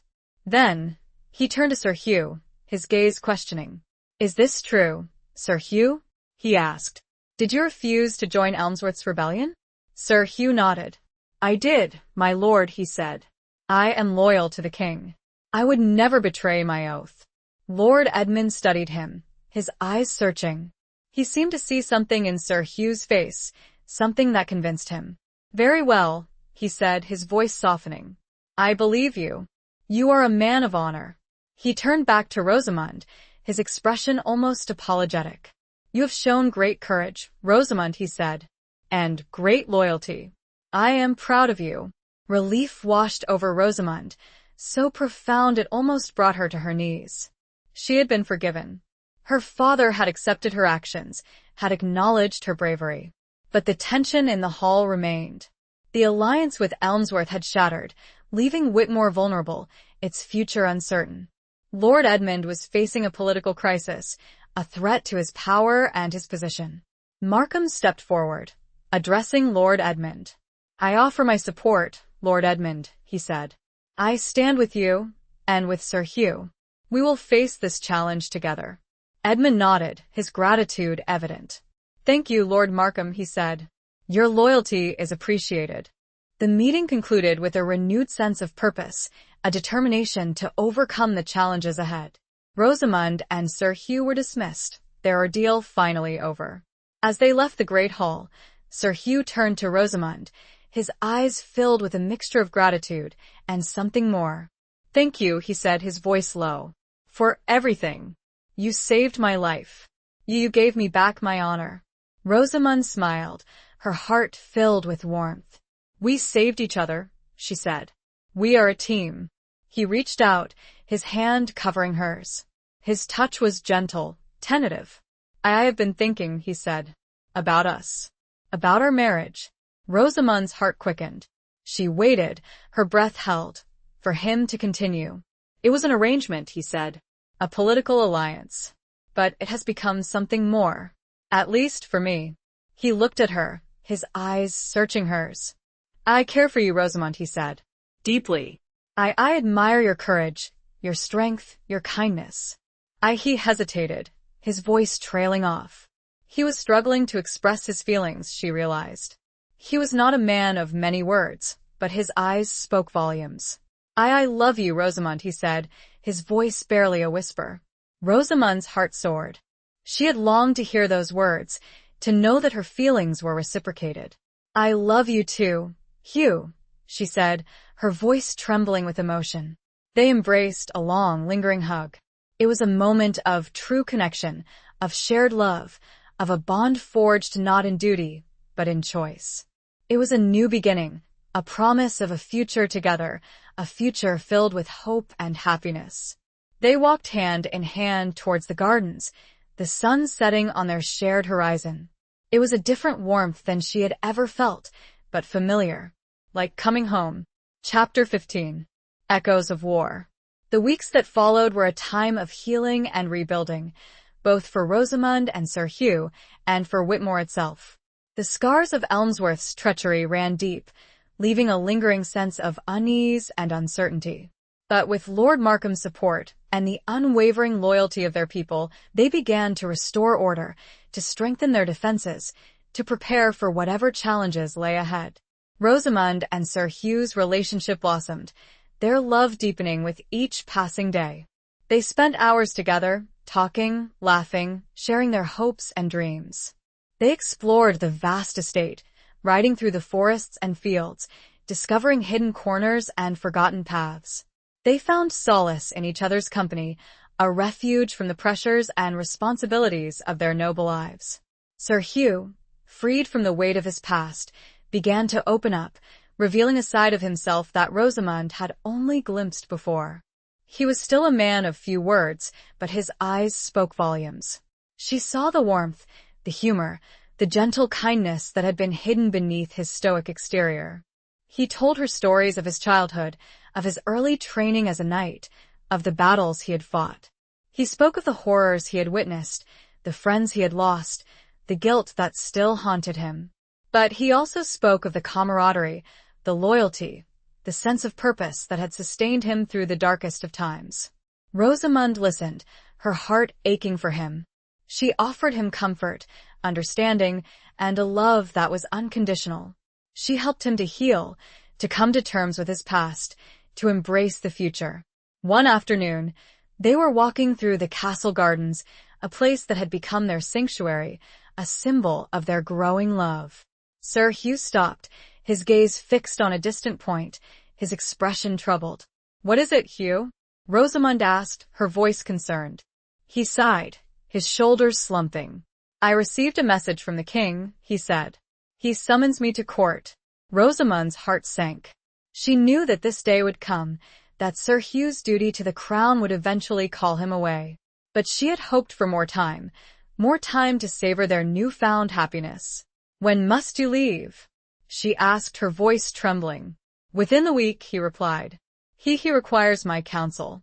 There are rumors of unrest, of renewed threats from the northern lords." Rosamond nodded, her mind racing. She knew that the king's summons could not be ignored. Sir Hugh was a loyal knight, a trusted advisor. He had a duty to serve his king, to protect his realm. "I will go with you," she said, her voice firm. Sir Hugh looked at her, his eyes surprised. "Rosamond, it is dangerous," he said. "The court is a nest of vipers. There are enemies everywhere." "I know," she said. "But I will not stay here alone, worrying about you. I will be by your side, whatever may come. He smiled, a tender, grateful smile.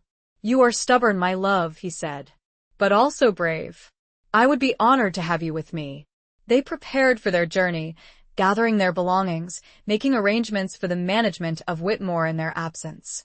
Rosamund packed her finest gowns, her jewels, her healing herbs. She knew that she would need to play the role of the noble lady, to navigate the treacherous waters of court politics. As they rode away from Whitmore, Rosamund looked back at the castle, her ancestral home. It stood proud and strong, a symbol of her heritage, her family, her past. But it was also a reminder of the constraints, the obligations, the expectations that had shaped her life. She turned her gaze forward, towards the future, towards the unknown challenges that awaited them. She was no longer just Lady Rosamund of Whitmore, the reluctant bride. She was a woman in love, a warrior's wife, a partner in a dangerous game. She was ready. They arrived at the royal court to find it a whirlwind of activity, a hive of intrigue and ambition. Nobles from all corners of the kingdom had gathered, their faces a mixture of eagerness and apprehension. The air was thick with rumors, with whispers of plots and conspiracies. The king, weakened by illness, was a shadow of his former self. He relied heavily on his advisors, on the counsel of his loyal knights. Sir Hugh was welcomed warmly, his reputation as a skilled warrior and a man of honor preceding him. Rosamund, too, was greeted with curiosity and scrutiny. She was an outsider, a newcomer to the court, her past shrouded in mystery.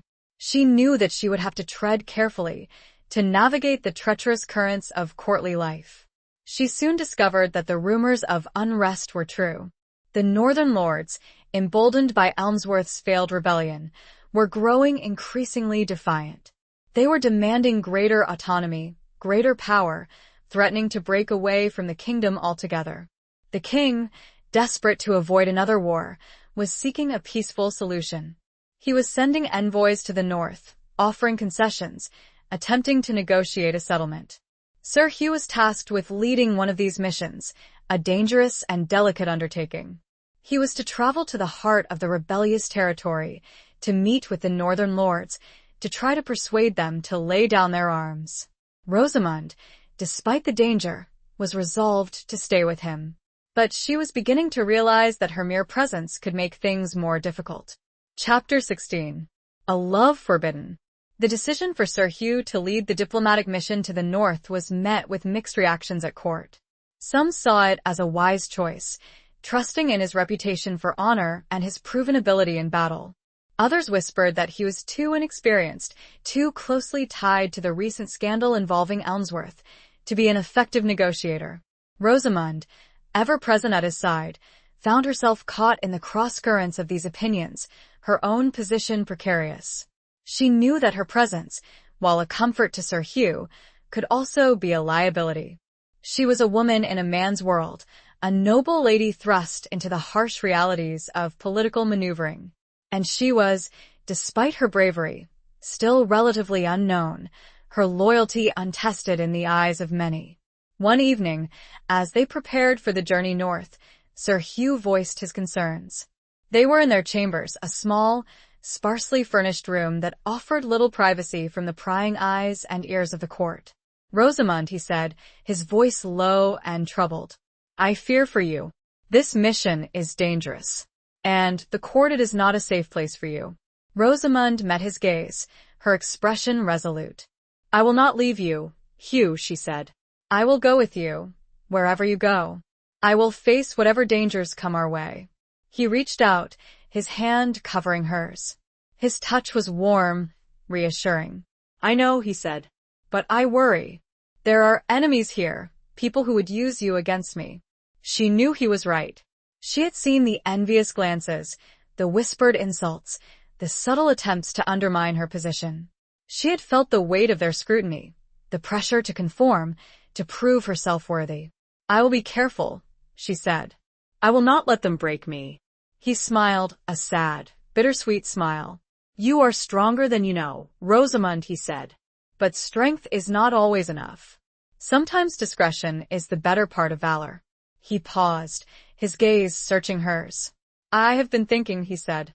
Perhaps it would be best if you remained here, at court. You could gather information, build alliances, protect our interests. Rosamond's heart sank. She understood his reasoning, his concern for her safety.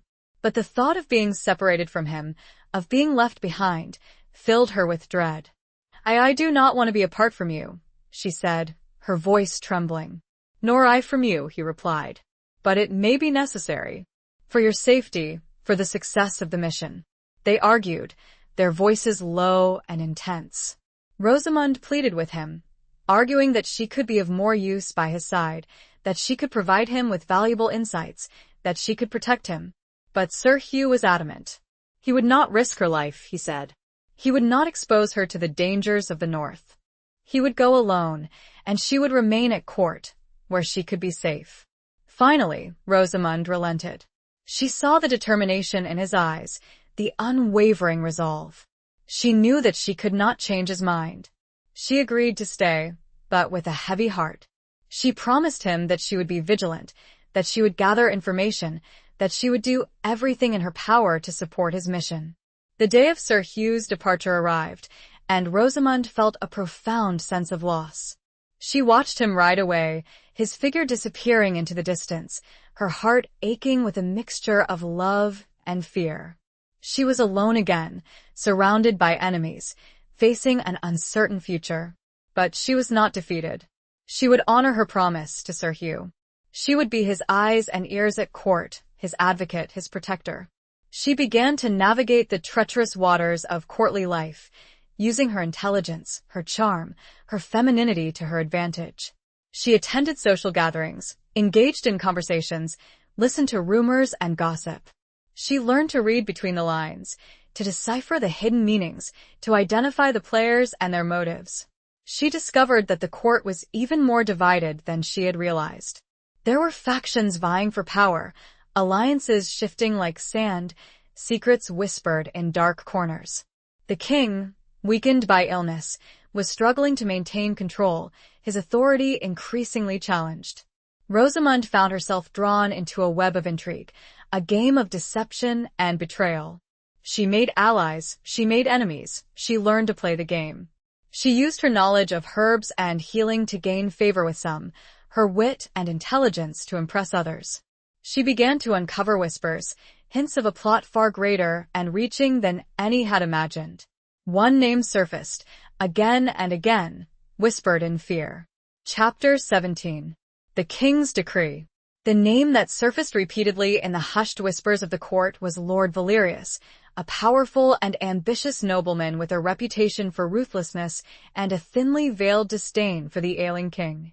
Rosamond, navigating the treacherous currents of courtly intrigue, found herself increasingly drawn into the orbit of this dangerous man. He was charming, intelligent, and utterly without scruple, a combination that made him both fascinating and terrifying.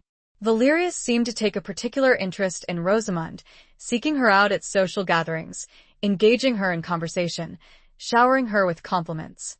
He was clearly testing her, probing for weaknesses, assessing her loyalties.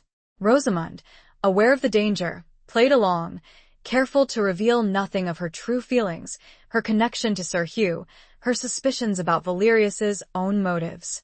She learned that Valerius was a master manipulator, a skilled politician who had cultivated a network of allies and informants throughout the court. He was rumored to have his own private army, a force of loyal mercenaries ready to do his bidding. He was, in short, a man who posed a significant threat to the stability of the kingdom. Rosamond also discovered that Valerius was not alone in his ambitions. There were other nobles, equally powerful and equally discontent, who were secretly plotting against the king. They saw the king's weakness as an opportunity to seize power, to reshape the kingdom to their own liking. The court was a simmering cauldron of discontent, a breeding ground for rebellion. Rosamond, caught in the middle of this dangerous game, felt increasingly isolated and vulnerable. She missed Sir Hugh desperately, longing for his strength, his guidance, his love. She wrote to him regularly, sending coded messages through trusted couriers, sharing her observations, her concerns, her fears. But she knew that her letters might not reach him, that they could be intercepted, that they could put him in even greater danger. One evening, Rosamond was summoned to a private audience with the king. She found him in his chambers, frail and weakened, his eyes filled with a mixture of sadness and determination. "Lady Rosamond," he said, his voice weak but firm, "I have heard reports of your activities at court. You have impressed many with your intelligence and your discretion." Rosamond bowed low, her heart pounding in her chest. She had no idea what the king knew, what he suspected. "I have also heard rumors," the king continued, "whispers of treachery, of plots against my throne." He looked at her, his gaze piercing. "I trust you, Lady Rosamond," he said. "I believe you are loyal. I need your help." Rosamond met his gaze, her expression resolute. "I am your loyal subject, your majesty," she said. "I will do whatever you ask." The king nodded, a flicker of relief crossing his features. "I want you to investigate these rumors," he said. "I want you to uncover the truth. I want you to identify the traitors." He paused, his voice dropping to a whisper. I suspect Lord Valerius," he said. "He is ambitious, ruthless. He covets my throne." Rosamond's heart skipped a beat. The king's suspicions mirrored her own. She had been right to be wary of Valerius. He was the mastermind behind the plot, the driving force behind the rebellion. "I will do my best, your majesty," she said. "I will uncover the truth." The king smiled, a weak, grateful smile. "I know you will," he said. "You are brave, resourceful. You remind me of your husband." He reached out, his hand trembling, and placed a small, sealed scroll in her hand.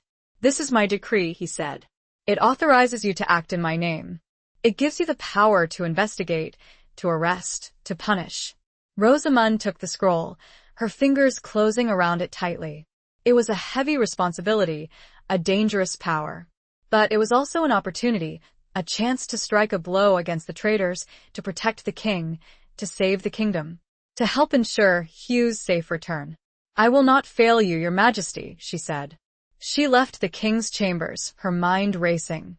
She had a mission, a mandate from the king himself. She had the power to act, to make a difference. But she also knew that she was walking into a trap, a deadly game of cat and mouse with Lord Valerius. She was putting her life on the line, risking everything to protect the kingdom and the man she loved. She went to the chapel and prayed. For strength, for courage, for a miracle. Chapter 18. Trials by Fire. Armed with the king's decree, Rosamond began her investigation, moving cautiously through the treacherous labyrinth of court politics. She knew that Valerius was watching her, that he suspected her intentions. She had to be discreet, to cover her tracks, to avoid arousing his suspicion. She used her position as a favored lady of the court to her advantage, attending social gatherings, engaging in conversations, listening to rumors and gossip. She cultivated informants, carefully chosen individuals who were loyal to the king, who had access to valuable information. She discovered that Valerius's plot was far more advanced than she had initially realized. He had amassed a significant following not only among the nobility but also among the merchant class and even some members of the royal guard. He had been secretly stockpiling weapons, recruiting soldiers, preparing for a coup.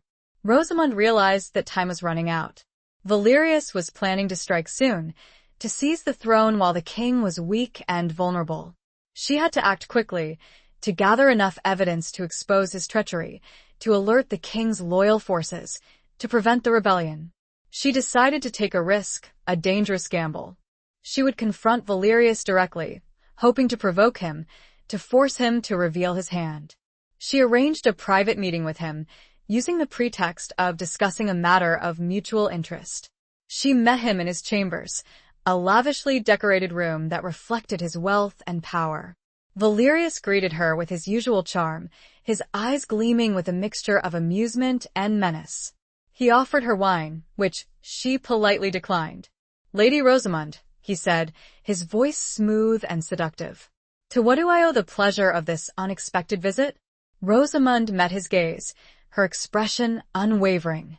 "I have come to discuss matters of state, Lord Valerius," she said. "Matters of loyalty and betrayal." Valerius raised an eyebrow, his smile fading slightly. "Indeed?" he said. "And what precisely are you referring to?" Rosamund took a deep breath. "I am referring to your ambitions, Lord Valerius," she said. "Your discontent with the king. Your plans for rebellion." Valerius's expression hardened. He leaned forward, his eyes narrowing. "You are playing a dangerous game, Lady Rosamund," he said, his voice low and threatening. "I am not playing a game," Rosamund retorted. "I am uncovering the truth. I am exposing your treachery." Valerius laughed, a harsh, humorless sound. "You have no proof," he said. "You have nothing but rumors and whispers." Rosamund reached into her gown and produced the king's decree, the scroll she had received earlier. She held it up, the royal seal clearly visible. "I have this," she said. "The king's authority, the power to investigate, to arrest, to punish." Valerius's eyes widened, a flicker of surprise crossing his features. He had not expected this. He had underestimated her. You dare to threaten me?" he said, his voice rising. "I am not threatening you, Lord Valerius," Rosamund said.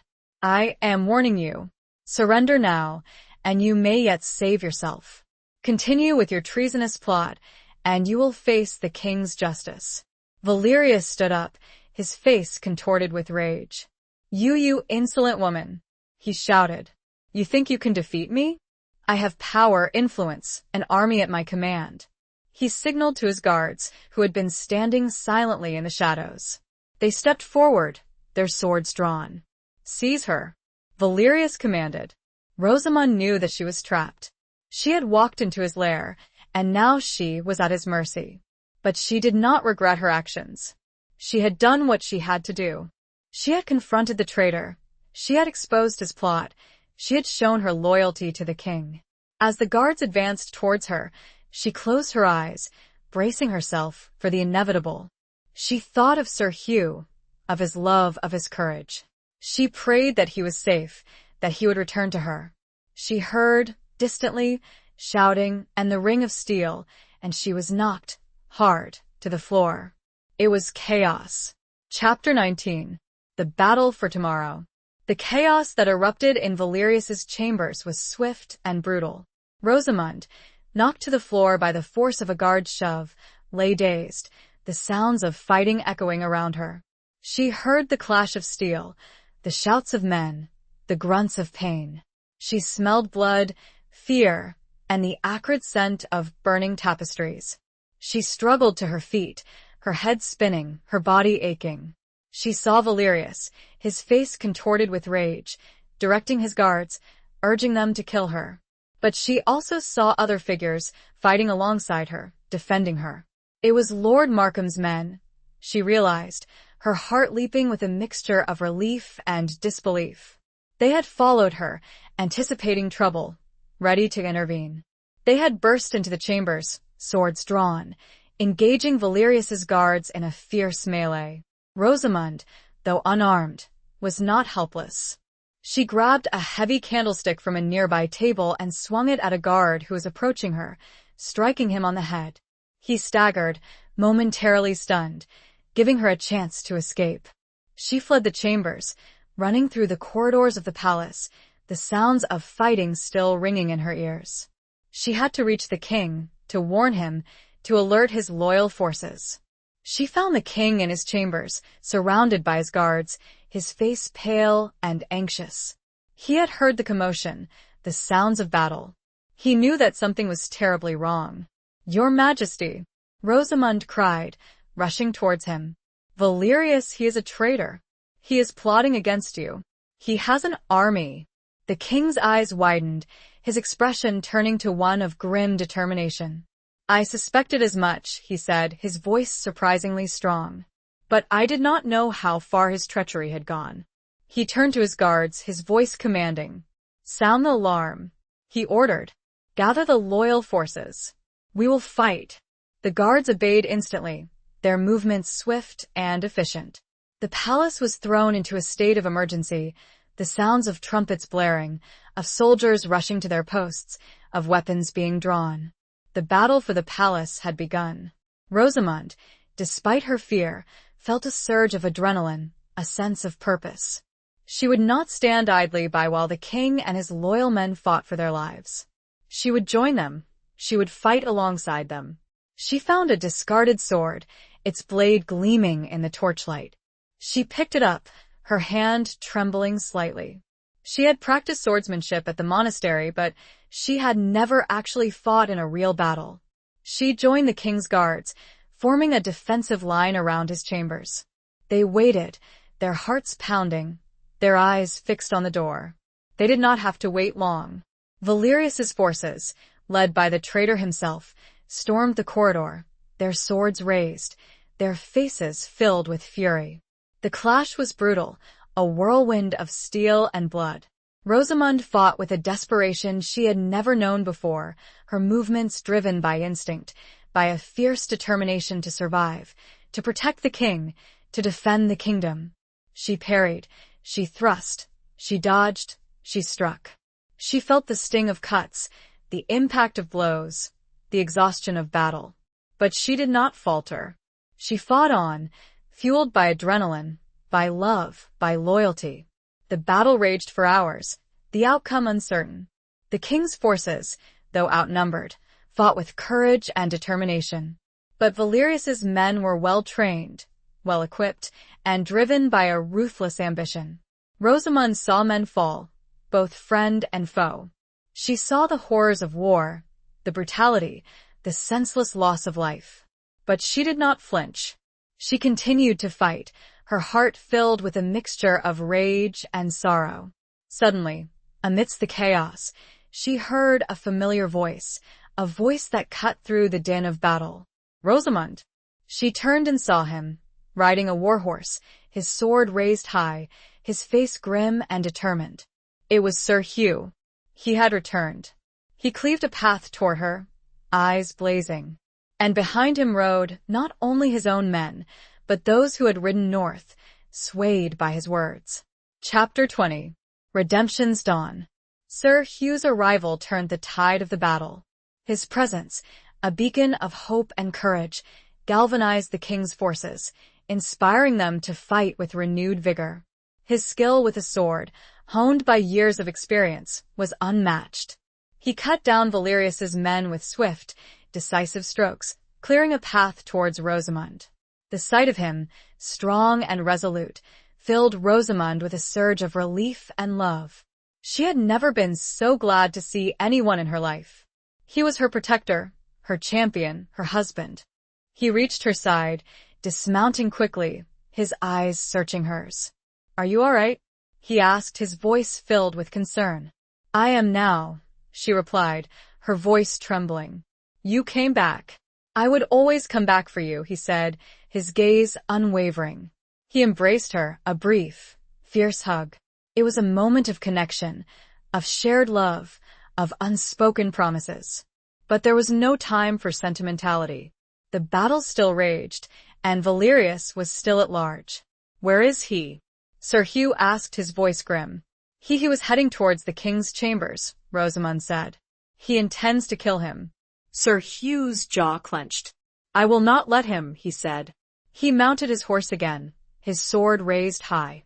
"Follow me," he shouted to his men. They charged towards the king's chambers, a wave of steel and fury. They encountered fierce resistance, but they fought their way through, their determination unwavering. They found Valerius in the king's chambers, standing over the frail monarch, his sword poised to strike. The king's guards lay dead or wounded around him, their defense broken. "Valerius!" Sir Hugh shouted, his voice echoing through the chamber. "It is over. Surrender." Valerius turned, his face contorted with rage and hatred. "Never," he hissed. "I will not be defeated. I will have the throne." He lunged at Sir Hugh, his sword flashing. The two men engaged in a deadly duel, their blades clashing, their movements swift and precise. It was a battle of skill, of will, of destiny. Rosamund watched, her heart pounding in her chest, her breath held. She knew that the fate of the kingdom, the lives of everyone she loved, rested on the outcome of this fight. Sir Hugh, despite his recent imprisonment and the exhaustion of battle, fought with a strength and determination that belied his weakened state. He was fueled by love, by loyalty, by a fierce desire to protect his king, his wife, his future. He parried Valerius's attacks, dodging his blows, countering his thrusts. He fought with a grace and precision that was breathtaking to behold. Finally, after a long and grueling exchange, Sir Hugh saw his opportunity. He disarmed Valerius, his sword knocking the traitor's blade from his hand. Valerius stumbled back, his eyes filled with disbelief and fear. He was defeated. Sir Hugh stood over him, his sword pointed at his throat. He could have killed him, ended his life with a single stroke. But he hesitated. He looked at Rosamond, his eyes questioning. She met his gaze, her expression unreadable. She did not want vengeance, she realized. She wanted justice. Sir Hugh lowered his sword. "Take him," he said to his men. "He will face the king's judgment." Valerius was seized, his hands bound, his rebellion crushed. The battle was over. The kingdom was saved. The king, weak but alive, was helped to his feet. He looked at Sir Hugh and Rosamond, his eyes filled with gratitude. "You have saved my life," he said, his voice hoarse. "You have saved the kingdom. I owe you everything." He turned to Sir Hugh. "You are a true knight, Sir Hugh," he said. "A loyal servant, a brave warrior. I am proud to call you my friend." He turned to Rosamond. "And you, Lady Rosamond," he said. "You are a remarkable woman, courageous, intelligent, and unyielding. You are a true queen." Rosamond blushed, humbled by the king's praise. She had never sought recognition. She had only done what she believed was right. The king raised his hand, his voice regaining some of its strength. "Let it be known," he declared, "that Sir Hugh Fitzalan and Lady Rosamond of Whitmore are heroes of the realm. They have earned our eternal gratitude, our respect, our love." The assembled crowd cheered, their voices echoing through the palace. It was a moment of triumph, of celebration, of redemption. As the cheering subsided, Sir Hugh turned to Rosamond, his eyes filled with a love that was deep and unwavering. He took her hand, his touch gentle and warm. "We did it," he said, his voice soft. "Together." Rosamond smiled, her heart overflowing with happiness. "Together," she repeated. They had faced trials by fire. They had overcome seemingly insurmountable obstacles. They had emerged victorious. They had saved the kingdom, and they had found their way back to each other. Their love, once forbidden, once uncertain, was now a beacon of hope, a testament to their courage, their loyalty, their enduring bond. They looked at each other and knew that their true journey was about to begin. The sun broke through the clouds, casting a golden ray on the pair. Epilogue. The years that followed were a time of peace and prosperity for the kingdom and for Rosamond and Sir Hugh. The threat of rebellion had been quelled, Valerius's treachery exposed and punished. The king, restored to health and strengthened by the loyalty of his subjects, ruled wisely and justly. Sir Hugh, honored and respected, became a trusted advisor to the king, his counsel sought on matters of state, his wisdom valued by all. He remained a skilled warrior, but he also embraced the arts of peace, working to build a better future for the realm. Rosamond, no longer the reluctant bride, blossomed into a confident and influential woman. She used her intelligence, her compassion, and her knowledge of healing to improve the lives of those around her. She became a patron of the arts, a champion of the poor, a beloved figure throughout the kingdom. Whitmore Castle, once a symbol of duty and obligation, became a haven of love and laughter. Rosamond and Sir Hugh filled its halls with warmth, with music, with the joy of family and friends. They welcomed guests from all walks of life, sharing their bounty, their wisdom, their hospitality. They were blessed with children, strong sons and graceful daughters, who inherited their parents' courage, their intelligence, and their unwavering commitment to justice. The children grew up surrounded by love, by stories of their parents' bravery, by the echoes of a past that had shaped their present. Rosamund and Sir Hugh often found themselves in the castle gardens, the place where their love had first truly blossomed. They would walk hand in hand, reminiscing about their adventures, their trials, their triumphs. They would speak of the challenges they had overcome, the dangers they had faced, the love that had sustained them. As they grew older, their love deepened, becoming a source of strength and comfort. They had weathered the storms of life together, their bond unbreakable, their devotion unwavering. They had proven that love, true love, could conquer all. One evening, as the sun set, casting a golden glow over the gardens, Sir Hugh turned to Rosamund, his eyes filled with a love that had only grown stronger with time. "You were right, he said, his voice soft. Rosamund smiled, her heart filled with warmth. "About what, my love?" she asked. "About us," he said. "About being creatures of the air, bound by duty, but longing for freedom." He reached out, his hand gently touching her cheek. "You gave me that freedom, Rosamund," he said. "You showed me that love is not a cage, but a pair of wings." Rosamund leaned into his touch, her eyes sparkling with tears of happiness. "And you, my love," she said, "you taught me that duty and desire can coexist, that love and honor can walk hand in hand." They embraced, a long, lingering hug, their bodies pressed together, their hearts beating as one. They had found their sanctuary, their haven, in each other's arms. They had found their forever. They were home. The falcon, once a symbol of Sir Hugh's solitary existence, had found its mate. And as the last of the light spilled from sky, Rosamund heard the call of two birds flying home together, to their nest, high above.